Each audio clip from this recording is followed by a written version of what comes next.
ಮಲಾರ್ ನ್ಯೂಸ್ಗೆ ಸ್ವಾಗತ. ನಾನು MS ಮಲಾರ್. ತಮಗೆಲ್ಲರಿಗೂ ತಿಳಿದಿರುವ ಹಾಗೆ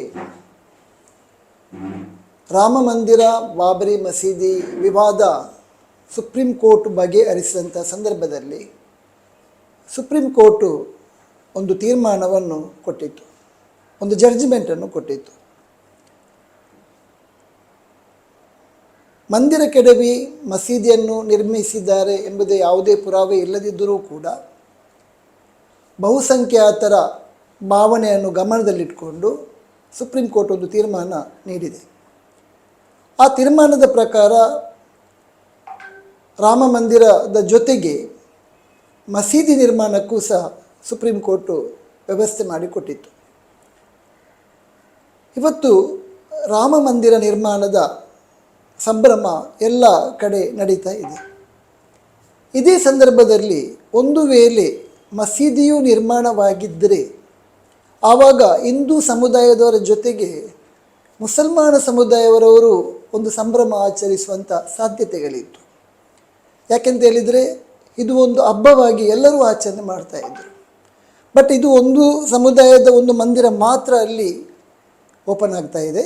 ಆದರೆ ಮುಸ್ಲಿಮ್ಗೆ ಸಂಬಂಧಪಟ್ಟಂಥ ಸುಪ್ರೀಂ ಕೋರ್ಟ್ ಏನು ತೀರ್ಮಾನ ಕೊಟ್ಟಿದೆ ಅದರ ಬಗ್ಗೆ ಉತ್ತರ ಪ್ರದೇಶದ ಮುಖ್ಯಮಂತ್ರಿ ಆದಂಥ ಯೋಗಿಯವರಾಗಲಿ ಅಥವಾ ಪ್ರಧಾನಮಂತ್ರಿ ಆದಂಥ ನರೇಂದ್ರ ಮೋದಿಯವರು ಯಾವುದೇ ರೀತಿಯಾದಂಥ ಒಂದು ಹೇಳಿಕೆಯನ್ನಾಗಲಿ ಅಥವಾ ಅದಕ್ಕೆ ಸಂಬಂಧಪಟ್ಟ ಅದರದ್ದು ಏನು ಅಪ್ಡೇಟ್ ಅದು ಏನಾಗಿದೆ, ಸುಪ್ರೀಂ ಕೋರ್ಟ್ ಮುಸ್ಲಿಮರಿಗೆ ಮಸೀದಿಯನ್ನು ಮಾಡಿಕೊಡುವಂಥ ವಿಚಾರದಲ್ಲಿ ಅದರ ಒಂದು ಅಪ್ಡೇಟ್ ಏನು, ಇದರ ಬಗ್ಗೆ ಯಾವುದೇ ರೀತಿಯಾದಂಥ ಮಾಹಿತಿ ಇಲ್ಲ. ಜಡ್ಜ್ಮೆಂಟ್ ತಮ್ಮ ವಿರುದ್ಧಕ್ಕೆ ಬಂದಿದ್ದರೂ ಸಹ ಮುಸಲ್ಮಾನರು ಶಾಂತಿ ಪ್ರಿಯರಾದ ಕಾರಣ ಯಾವುದೇ ತಕರಾರು ಇಲ್ಲದೆ ಈ ಒಂದು ಜಡ್ಜ್ಮೆಂಟನ್ನು ಒಪ್ಕೊಂಡಿದ್ದಾರೆ.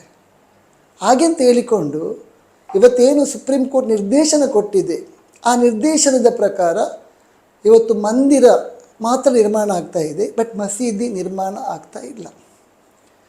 ಮಸೀದಿಯ ಒಂದು ಯಾವ ರೀತಿಯಾದಂಥ ಅಪ್ಡೇಟ್ ಇದೆ ಎಂಬುದರ ಬಗ್ಗೆ ಇವತ್ತಿನ ಒಂದು ಮಲಾರ್ ನ್ಯೂಸಲ್ಲಿ ನಾನು ವಿವರವಾಗಿ ತಮ್ಮ ಮುಂದೆ ಇಡಲಿಕ್ಕಿದ್ದೇನೆ. ಇಲ್ಲಿಯವರೆಗೆ ನಮ್ಮ ಒಂದು ಮಲಾರ್ ನ್ಯೂಸನ್ನು ಸಬ್ಸ್ಕ್ರೈಬ್ ನೀವು ಮಾಡಿಲ್ಲ ಅಂತಾದರೆ ಈ ಕೂಡಲೇ ನಮ್ಮ ಚಾನಲನ್ನು ಸಬ್ಸ್ಕ್ರೈಬ್ ಮಾಡಿ, ಹಾಗೆ ಕೆಳಗೆ ಬೆಲ್ ಬಟನ್ ಅನ್ನು ನೀವು ಒತ್ತಿದರೆ ನಮ್ಮ ಮುಂದೆ ಬರುವಂಥ ಎಲ್ಲ ವಿಡಿಯೋ ನಿಮಗೆ ಸಿಗುತ್ತೆ. ಬಹಳ ಒಂದು ವಸ್ತುನಿಷ್ಠವಾಗಿ ಒಂದು ವರದಿಯನ್ನು ನಿಮ್ಮ ಮುಂದೆ ಇಡ್ತಾ ಇದ್ದೇನೆ. ಸೊ ಹಾಗಾಗಿ ತಾವೆಲ್ಲರೂ ಈ ಒಂದು ಮೀಡಿಯಾವನ್ನು ತಾವೆಲ್ಲರೂ ಪ್ರೋತ್ಸಾಹಿಸಬೇಕು, ಹೆಚ್ಚೆಚ್ಚು ಸಬ್ಸ್ಕ್ರೈಬ್ ಮಾಡಬೇಕು, ಶೇರ್ ಮಾಡಬೇಕು ಮತ್ತು ಲೈಕ್ ಮಾಡಬೇಕು ಅಂತೇಳಿ ನಾನು ಇದನ್ನು ಪ್ರಾರಂಭ ಮಾಡುವ ಮುಂಚೆ ಹೇಳಲಿಕ್ಕೆ ಇಷ್ಟಪಡ್ತಾ ಇದ್ದೇನೆ. ಬಾಬರಿ ಮಸೀದಿ ವಿವಾದದಲ್ಲಿ ತೀರ್ಪು ಪ್ರಕಟವಾಗಿ 4 ವರ್ಷಗಳು ಕಳೆದಿವೆ. ಅಯೋಧ್ಯೆಯಲ್ಲಿ ರಾಮ ಮಂದಿರವೂ ನಿರ್ಮಾಣ ನಡೆಯುತ್ತಿದೆ. ಜನವರಿ 22ರಂದು ಮಂದಿರದಲ್ಲಿ ರಾಮ ಪ್ರಾಣ ಪ್ರತಿಷ್ಠಾಪನೆ ಸಮಾರಂಭವೂ ನಡೆಯಲಿದೆ. ಇದೆಲ್ಲದರ ನಡುವೆ ಬಾಬರಿ ಮಸೀದಿ ತೀರ್ಪು ನೀಡುವಂಥ ಸಮಯದಲ್ಲಿ ಮಸೀದಿ ನಿರ್ಮಾಣಕ್ಕೂ ಅಯೋಧ್ಯೆಯಲ್ಲಿ 5 ಎಕರೆ ಜಾಗ ನೀಡುವಂತೆ ಸುಪ್ರೀಂ ಆದೇಶಿಸಿತು. ಅಯೋಧ್ಯೆಯ ಬಳಿಯ ದನ್ನಿಪುರ ಗ್ರಾಮದಲ್ಲಿ ಜಾಗವನ್ನೂ ಕೂಡ ನೀಡಲಾಗಿದೆ. ಅಂದಾಗೆ ಮಸೀದಿಗಾಗಿ ದನ್ನಿಪುರದಲ್ಲಿ ಗುರುತಿಸಲಾಗಿರುವ ಭೂಮಿಯ ವಿವಾದಿತ ಭೂಮಿಯಿಂದ ಬರೋಬ್ಬರಿ 20 ಕಿಲೋಮೀಟರ್ ದೂರದಲ್ಲಿದೆ. ಆಶ್ಚರ್ಯಕರ ಸಂಗತಿ ಅಂದರೆ ಆ ಜಾಗದಲ್ಲಿ ಈವರೆಗೆ ಒಂದು ಇಟ್ಟಿಗೆಯನ್ನು ಇಡಲಾಗಿಲ್ಲ. ಆ ಜಾಗ ಖಾಲಿ ಬಿದ್ದಿದೆ. ಜಾನುವಾರುಗಳು ಅಡ್ಡಾಡುವ ತಾಣವಾಗಿದೆ. ಯುವಕರು ಆಟ ಆಡುವಂಥ ಬಯಲಾಗಿದೆ. ಮಸೀದಿ ನಿರ್ಮಾಣಕ್ಕೆಂದು ನೀಡಲಾಗಿದ್ದ ಜಾಗದಲ್ಲಿ ಮಸೀದಿಯ ಜೊತೆಗೆ ಕಾನೂನು ಕಾಲೇಜು, 500 ಹಾಸಿಗೆಗಳ ಕ್ಯಾನ್ಸರ್ ಆಸ್ಪತ್ರೆ, ಪ್ರತಿದಿನ ಸುಮಾರು 1,000 ಬಡವರಿಗಾಗಿ ಉಚಿತವಾಗಿ ಆಹಾರ ನೀಡುವ ಸಮುದಾಯ ಅಡುಗೆ ಮನೆ ಮತ್ತು ಇತರ ಸೌಕರ್ಯಗಳನ್ನು ಒದಗಿಸುವುದಾಗಿ ಸುನ್ನಿ ವಕ್ಫ್ ಮಂಡಳಿ 2019ರಲ್ಲೇ ಹೇಳಿತ್ತು. ಅದಕ್ಕಾಗಿ ಒಂದು ನೀಲ ನಕ್ಷೆಯನ್ನು ಸಿದ್ಧಪಡಿಸಿತ್ತು. ಅಂತೆಯೇ ಮುಸ್ಲಿಮರು ಹೆಚ್ಚಿನ ಸಂಖ್ಯೆಯಲ್ಲಿರುವ ದನ್ನಿಪುರ ಮತ್ತು ರೌನಾಯಿಯ ಗ್ರಾಮಗಳ ನಿವಾಸಿಗಳು ದೊಡ್ಡ ಮಸೀದಿಗಿಂತ ತುರ್ತಾಗಿ ಆಸ್ಪತ್ರೆ, ಸರ್ಕಾರಿ ಕಾಲೇಜು ಮತ್ತು ಇತರ ಸರ್ಕಾರಿ ಸಂಸ್ಥೆಗಳ ಅಗತ್ಯವಿದೆ ಎಂದು ಭಾವಿಸಿದ್ದಾರೆ. ಈ ಭೂಮಿಯನ್ನು ಮಸೀದಿಗೆ ಮಂಜೂರು ಮಾಡಿದಾಗಿನಿಂದ ದೇಶಾದ್ಯಂತ ರಾಜಕಾರಣಿಗಳು, ಧಾರ್ಮಿಕ ವಿದ್ವಾಂಸರು ಮತ್ತು ಪತ್ರಕರ್ತರು ಸೇರಿದಂತೆ ಪ್ರತಿದಿನ 4-5 ಮಂದಿ ದನ್ನಿಪುರಕ್ಕೆ ಭೇಟಿ ನೀಡುತ್ತಿದ್ದಾರೆ. ಆಸ್ಪತ್ರೆ, ಕಾಲೇಜು ಮತ್ತು ಸಮುದಾಯ ದಾಸೋಹದೊಂದಿಗೆ ಭವ್ಯವಾದಂಥ ಮಸೀದಿ ನಿರ್ಮಿಸಲಾಗುವುದು ಎಂದು ಎಲ್ಲರೂ ಭರವಸೆ ನೀಡುತ್ತಾರೆ. ಆದರೆ 4 ವರ್ಷಗಳು ಕಳೆದರೂ ಇಲ್ಲಿ ಒಂದೇ ಒಂದು ಇಟ್ಟಿಗೆ ಇಟ್ಟಿಲ್ಲ. ಮಸೀದಿ ಜೊತೆಗಿನ ಎಲ್ಲ ಯೋಜನೆಗಳು ಯಾವಾಗ ನನಸಾಗುತ್ತದೋ ಆ ದೇವರೇ ಬಲ್ಲ ಎಂದು ಮಸೀದಿ ಜಾಗದಲ್ಲಿ ಕುರಿ ಮೇಯಿಸುತ್ತಿದ್ದ ಕುರಿಗಾಯಿ ಮೊಹಮ್ಮದ್ ಸಾಜಿದ್ ಖಾನ್ ಹೇಳಿದರು. 12ನೇ ತರಗತಿಯವರೆಗೆ ಓದಿರುವ ಸಾಜಿದ್ ಖಾನ್ ನಮ್ಮ ಸುತ್ತಲಿನ ಪ್ರದೇಶದಲ್ಲಿ ಸರ್ಕಾರಿ ಕಾಲೇಜು ಇಲ್ಲದ ಕಾರಣ ಉನ್ನತ ಶಿಕ್ಷಣಕ್ಕೆ ಹೋಗಲಿಲ್ಲ ಎಂದು ವಿಷಾದ ವ್ಯಕ್ತಪಡಿಸಿದರು. ಈಗಾಗಲೇ ದನ್ನಿಪುರ ಮತ್ತು ರೌನಾಯಿ ಗ್ರಾಮಗಳಲ್ಲಿ 20 ಮಸೀದಿಗಳಿವೆ. ನಮಗೆ ಮಸೀದಿಗಿಂತ ತುರ್ತಾಗಿ ಬೇಕಾಗಿರುವುದು ಸರ್ಕಾರಿ ಆಸ್ಪತ್ರೆ ಮತ್ತು ಪದವಿ ಕಾಲೇಜು. ಆಸ್ಪತ್ರೆ ಇಲ್ಲದೆ ನಾವು ಚಿಕಿತ್ಸೆಗಾಗಿ ಲಕ್ನೋ ಅಥವಾ ಫೈಜಾಬಾದಿಗೆ ಹೋಗಬೇಕಾದ ಅನಿವಾರ್ಯತೆ ಇದೆ ಎಂದು ಸಾಜಿದ್ ಬೇಸರ ವ್ಯಕ್ತಪಡಿಸಿದರು.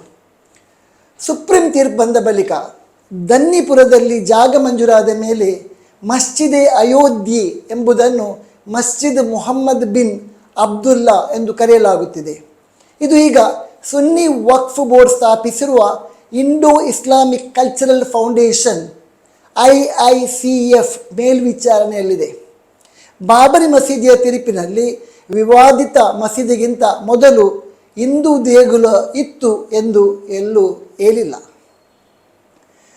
ಕಾರ್ಯಾಂಗ, ನ್ಯಾಯಾಂಗ, ಶಾಸಕಾಂಗ ಎಲ್ಲವೂ ಬಹುಸಂಖ್ಯಾತರ ಪ್ರಾಬಲ್ಯದಲ್ಲಿರುವುದರಿಂದ ಆ ಭೂಮಿಯನ್ನು ರಾಮ ಮಂದಿರಕ್ಕೆ ಕೊಟ್ಟಿದ್ದಾರೆ. ತಟಸ್ಥ ನ್ಯಾಯಾಲಯಗಳಿದ್ದರೆ ಆ ಭೂಮಿಯನ್ನು ಮುಸ್ಲಿಮರಿಗೆ ಪರಿಹಾರದೊಂದಿಗೆ ನೀಡಲಾಗುತ್ತಿತ್ತು, ಅಪರಾಧಿಗಳನ್ನು ಜೈಲಿಗೆ ಕಳುಹಿಸಲಾಗುತ್ತಿತ್ತು ಎಂದು ದನ್ನಿಪುರದ ಸುಹೇಲ್ ಇಸ್ಮಾಯಿಲ್ ಹೇಳಿದರು. ಅಲ್ಲದೆ ಅವರು ತಮ್ಮ ಗ್ರಾಮದಲ್ಲಿ ಎಂದಿಗೂ ಭವ್ಯವಾದ ಮಸೀದಿ ನಿರ್ಮಿಸುವುದಿಲ್ಲ ಎಂದರು. ಇದೇ ಜಿಲ್ಲೆಯಲ್ಲಿ 20 ಕಿಲೋಮೀಟರ್ ದೂರದಲ್ಲಿ ಭವ್ಯವಾದಂಥ ಮಂದಿರ ನಿರ್ಮಾಣವಾಗುತ್ತಿದೆ. ಕಳೆದ 4 ವರ್ಷಗಳಿಂದ ಇಲ್ಲಿ ಒಂದೇ ಒಂದು ಇಟ್ಟಿಗೆಯ ಅಡಿಪಾಯವೂ ಕೂಡ ಹಾಕಿಲ್ಲ. ನಮ್ಮ ದೇಶದಲ್ಲಿ ಮುಸ್ಲಿಮರನ್ನು 2ನೇ ದರ್ಜೆಯ ಪ್ರಜೆಗಳಾಗಿ ಪರಿಗಣಿಸಲಾಗುತ್ತಿದೆ. ನಮಗೆ ಯಾವುದೇ ಸಂಸ್ಥೆಯ ಮೇಲೆ ಭರವಸೆ ಇಲ್ಲ ಎಂದು ಇಸ್ಮಾಯಿಲ್ ಹೇಳಿದರು. ರೌನಾಯಿ ಮತ್ತು ದನ್ನಿಪುರ ಗ್ರಾಮಗಳು ಪರಸ್ಪರ ಸಮೀಪದಲ್ಲಿವೆ. ಗ್ರಾಮಗಳ ನಡುವೆ ಕೇವಲ 20 ಅಡಿ ರಸ್ತೆಯ ಅಂತರವಿದೆ. 2 ಗ್ರಾಮಗಳಲ್ಲಿ ಮುಸ್ಲಿಂ ಬಾಹುಲ್ಯವಿದೆ. ಪಕ್ಕದ ಗ್ರಾಮಗಳಾದ ಚಿರ್ರಾ ಮತ್ತು ಮಾಗಾಲಿ ಕೂಡ ಮುಸ್ಲಿಂ ಪ್ರಾಬಲ್ಯ ಹೊಂದಿವೆ. ಈ ಎಲ್ಲ ಹಳ್ಳಿಗಳಿಗೆ ಸಾಮಾನ್ಯ ಕೊರತೆ ಎಂದರೆ ಶಿಕ್ಷಣ, ಮೂಲಸೌಕರ್ಯ, ನಿರುದ್ಯೋಗದ ಸಮಸ್ಯೆ. ಅಯೋಧ್ಯೆಯ ರಾಮ ಮನೋಹರ ಲೋಹಿಯಾ ಅವಧ್ ವಿಶ್ವವಿದ್ಯಾನಿಲಯದಲ್ಲಿ ಇತ್ತೀಚೆಗೆ ಸ್ನಾತಕೋತ್ತರ ಪದವಿ ಮುಗಿಸಿ CAT ಪರೀಕ್ಷೆಗೆ ತಯಾರಿ ನಡೆಸುತ್ತಿರುವ ಮಾಜಿದ್ ಖಾನ್ 24 ವರ್ಷದ ತರುಣ ಮಸೀದಿ ಪ್ರದೇಶದಿಂದ 100 ಮೀಟರ್ ದೂರದಲ್ಲಿ ವಾಸಿಸುತ್ತಿದ್ದಾರೆ. ಅಯೋಧ್ಯೆಯಲ್ಲಿ ರಾಮ ಮಂದಿರವನ್ನು ನಿರ್ಮಿಸಲು ಸರ್ಕಾರವು ಬೃಹತ್ ಮೊತ್ತವನ್ನು ನೀಡಿದೆ. ಪ್ರಸ್ತಾವಿತ ಮಸೀದಿ ಜಾಗಕ್ಕೆ ಸರ್ಕಾರ ಸ್ವಲ್ಪ ಹಣವನ್ನಾದರೂ ಮಂಜೂರು ಮಾಡಿದ್ದರೆ ಕನಿಷ್ಠ ಆಸ್ಪತ್ರೆ ಮತ್ತು ಕಾಲೇಜು ನಿರ್ಮಿಸಬಹುದಿತ್ತು. ಆದರೆ ನಾವು ಮುಸ್ಲಿಮರು ಸರ್ಕಾರದ ಆದ್ಯತೆಯಲ್ಲಿ ಇಲ್ಲ ಎಂದು ಮಾಜಿದ್ ಖಾನ್ ಬೇಸರ ವ್ಯಕ್ತಪಡಿಸಿದ್ದಾರೆ. ಮತ್ತೊಬ್ಬ ಗ್ರಾಮಸ್ಥ, ಕಟ್ಟ BJP ಬೆಂಬಲಿಗ ಶಿವನಾರಾಯಣ ಮೌರ್ಯ ಎಂಬವರು ರಾಮ ಮಂದಿರದ ಮಾದರಿಯಲ್ಲಿ BJP ಸರ್ಕಾರವು ಮಥುರಾ ಮತ್ತು ಕಾಶಿಯಲ್ಲಿ ವಿವಾದ ಸೃಷ್ಟಿಸುವುದನ್ನು ತಡೆಯಬೇಕು ಎನ್ನುತ್ತಾರೆ. 4 ವರ್ಷಗಳ ನಂತರವೂ ಮಸೀದಿಗಾಗಿ ಮಂಜೂರು ಮಾಡಿದ ಭೂಮಿ ಇನ್ನು ನಿರ್ಜನವಾಗಿ ಕಾಣುತ್ತಿದೆ. ಮಸೀದಿ ನಿರ್ಮಾಣದಲ್ಲಿನ ವಿಳಂಬದ ಹಿಂದಿರುವ ಕಾರಣ ನನಗೆ ತಿಳಿದಿಲ್ಲ. ಆದರೆ ಕೆಲವು ಪ್ರಮುಖ ಕೆಲಸಗಳನ್ನು 4 ವರ್ಷಗಳಲ್ಲಿ ಮಾಡಬೇಕಾಗಿತ್ತು ಎನ್ನುತ್ತಾರೆ. ಆಸ್ಪತ್ರೆ ಮತ್ತು ಸಮುದಾಯ ದಾಸೋಹಕ್ಕಾಗಿ ನಾವು ಬಹಳ ದಿನಗಳಿಂದ ಕಾಯುತ್ತಿದ್ದೇವೆ ಎಂದು ಅವರು ಹೇಳಿದರು. ಗ್ರಾಮದ ಕೆಲವು ಮಂದಿ ಮಸೀದಿ ವಿಳಂಬಕ್ಕೆ ಹಣದ ಕೊರತೆ ಕಾರಣವಿರಬಹುದು ಎಂದು ಅಭಿಪ್ರಾಯಪಟ್ಟಿದ್ದಾರೆ. ದಂಡಿಪುರದಲ್ಲಿ ಭವ್ಯ ಮಸೀದಿಯನ್ನು ನೋಡುವ ಕನಸು ಕಾಣುತ್ತಾ ಅನೇಕ ವೃದ್ಧರು ಸಾವನ್ನು ಅಪ್ಪಿದರು. ಸಮಿತಿಯ ಬಳಿ ಮಸೀದಿಗೆ ಹಣವಿಲ್ಲ ಎಂಬುದನ್ನು ನಾವು ಕೇಳುತ್ತಿದ್ದೇವೆ ಎಂದು ಗ್ರಾಮಸ್ಥರೊಬ್ಬರು ಸ್ಥಳೀಯ ಪತ್ರಕರ್ತ ಸೊಹ್ರಾಬ್ ಖಾನ್ ಪ್ರಕಾರ ಗ್ರಾಮದಲ್ಲಿ ಹಲವು ಮಸೀದಿಗಳಿವೆ, ಅವು ಅವರಿಗೆ ನಮಾಜ್ ಮಾಡಲು ಅವಕಾಶ ನೀಡುತ್ತದೆ. ಆದರೆ 500 ಹಾಸಿಗೆಗಳ ಕ್ಯಾನ್ಸರ್ ಆಸ್ಪತ್ರೆ ನಿರ್ಮಾಣವು ಅಗತ್ಯವಾಗಿದೆ. ಆಸ್ಪತ್ರೆ ನಿರ್ಮಾಣವಾದರೆ ಉತ್ತರ ಪ್ರದೇಶದಿಂದ ಜನರು ಕ್ಯಾನ್ಸರ್ ಚಿಕಿತ್ಸೆಗಾಗಿ ದೆಹಲಿ ಅಥವಾ ಲಕ್ನೋಗೆ ಹೋಗುವುದು ತಪ್ಪುತ್ತದೆ. ನಮ್ಮ ಗ್ರಾಮ ಆಳುವವರ ಗಮನಕ್ಕಾಗಿ ಹಾತೊರೆಯುತ್ತಿದೆ, ಆದರೆ ಯಾರು ಇದರ ಬಗ್ಗೆ ಗಮನ ಹರಿಸ್ತಾರೆ? ಇಂದಿನ ರಾಜಕೀಯ ಸನ್ನಿವೇಶದಲ್ಲಿ ಧಾರ್ಮಿಕ ಗುರುತು ಮುಖ್ಯವಾಗುತ್ತದೆ ಎಂದಿದ್ದಾರೆ. ಸಮಿತಿಯು ಅನುದಾನದ ಸಮಸ್ಯೆ ಎದುರಿಸುತ್ತಿದೆ. ದಂಡಿಪುರದಲ್ಲಿ ಮಸೀದಿ ಯೋಜನೆಗಾಗಿ ರಚನೆಯಾದ IICFನ ಕಳೆದ ವರ್ಷದ ಅಂದಾಜಿನ ಪ್ರಕಾರ ಅಯೋಧ್ಯೆ ಅಭಿವೃದ್ಧಿ ಪ್ರಾಧಿಕಾರಕ್ಕೆ NDA ಪಾವತಿಸಲು 3 ಕೋಟಿ ರು ಅಗತ್ಯವಿತ್ತು. ಆದರೆ ಹಣದ ಕೊರತೆಯಿಂದಾಗಿ ಪಾವತಿಸಲು ಸಾಧ್ಯವಾಗಲಿಲ್ಲ. ಅದೇ ರೀತಿ ನಾಗರಿಕ ಅಧಿಕಾರಿಗಳು UP ಮಾಲಿನ್ಯ ನಿಯಂತ್ರಣ ಮಂಡಳಿ ಮತ್ತು ಅಗ್ನಿಶಾಮಕ ಸೇವೆಗಳಿಂದ ಕಟ್ಟಡ ನಕ್ಷೆಗಳು ಮತ್ತು NOC ನಿರಕ್ಷೇಪಣಾ ಪ್ರಮಾಣ ಪತ್ರಗಳು ಅನುಮೋದನೆಗಾಗಿ ದೊಡ್ಡ ಮೊತ್ತವನ್ನು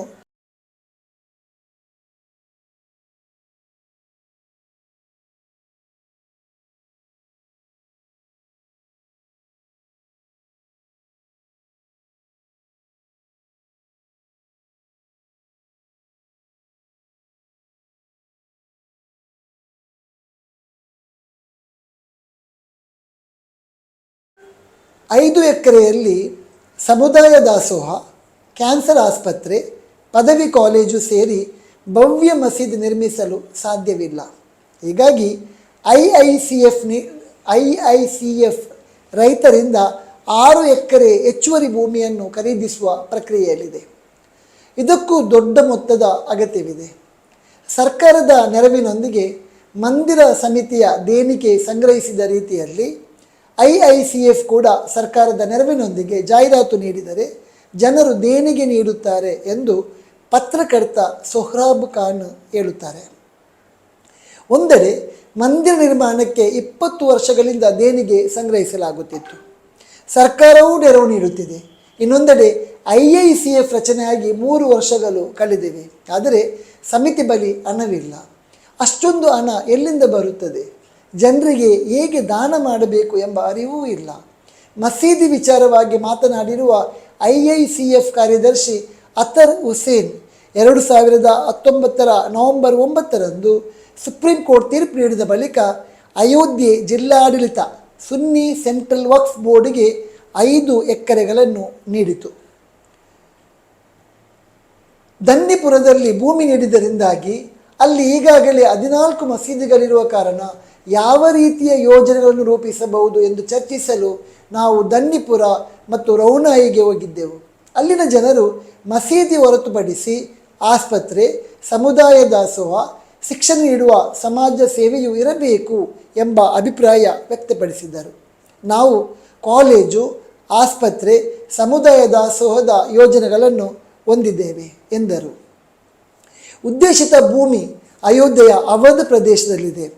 1857ರಲ್ಲಿ ಈ ಪ್ರದೇಶವು ಬ್ರಿಟಿಷ್ ಆಳ್ವಿಕೆಯ ವಿರುದ್ಧ ಪ್ರಮುಖ ಯುದ್ಧ ಭೂಮಿಯಾಗಿತ್ತು.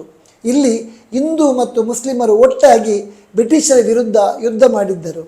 ಅವಧ್ ಹಿಂದೂ ಮುಸ್ಲಿಂ ಏಕತೆಯ ಪರಂಪರೆಯನ್ನು ಹೊಂದಿದೆ. ಆದ್ದರಿಂದ ಈ ಯೋಜನೆಯಿಂದ ನಾವು ಏಕತೆಯ ಸಂದೇಶ ಸಾರಲು ಬಯಸುತ್ತೇವೆ.